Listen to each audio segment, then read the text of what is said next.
I remember when myself and Sean started in the Phoenix Park, going back as, geez, I don't know, many years ago now, and we had the Nike Run app, and we were hitting start on the phone and just taking a run. No idea what pace was. We just knew time and you're this many kilometers. We didn't know what that really meant, but it got us used, as you've correctly said, it got us used to what is a pace, what is a certain kilometer, and then eventually when you do find someone like yourself, it's like, actually, I'm familiar with the term. No idea what zone 2 means, but I'm familiar with the term, and my watch says I'm not doing it right. You do get that familiarity, and then I suppose the beauty of having something tailored or working with someone is it kind of opens the door to understanding how your body works around that. And because although you said, they're partnering with marathons, and it's fantastic that we people can get a plan, and it's not any new science. Even Dublin used to give out a standard plan that people could follow along to for this race series, and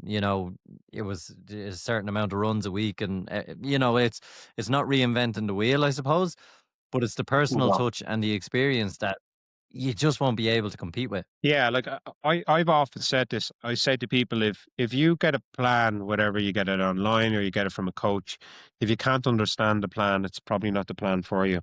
So there's so many ways of explaining things, and everyone's trying to complicate it online to make themselves look better.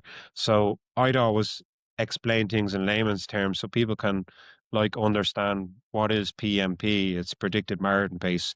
This is the pace we've always said we were going to try and aim for. Are we going to stick to that? So, like your last session before the marathon might be 8K at your marathon pace, 10 days out or something. And if you can't hit 8K, you ain't doing the full distance, that's for sure. Um, but like Yeah. it's just like it's quite simple. I always say like running is very, very simple sport, should be kept simple.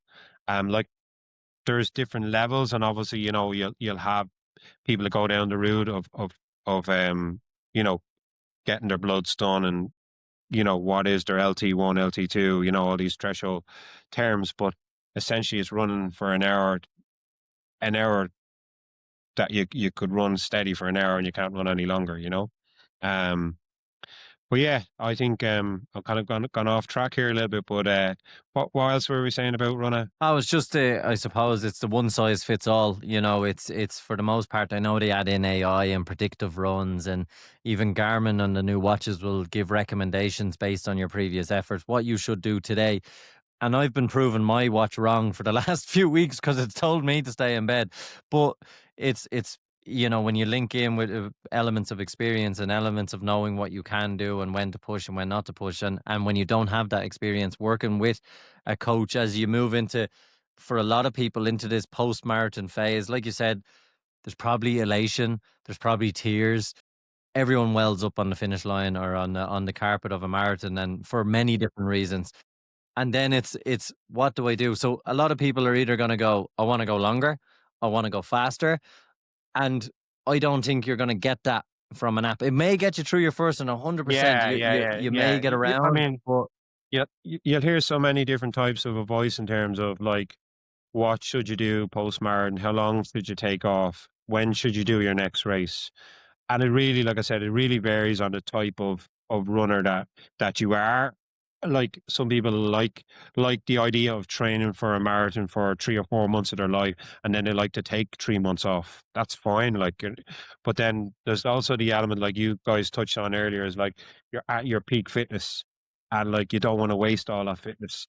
So I always like the idea of a 10K, maybe like 4 weeks after a marathon is a nice kind of time frame, because you allow a little bit of recovery, and then maybe you can get like two small sessions in just to see how the legs are feeling, and then you could take that marathon fitness, and then hopefully it transfers into a really good 10K. And then like this year was a big change for me.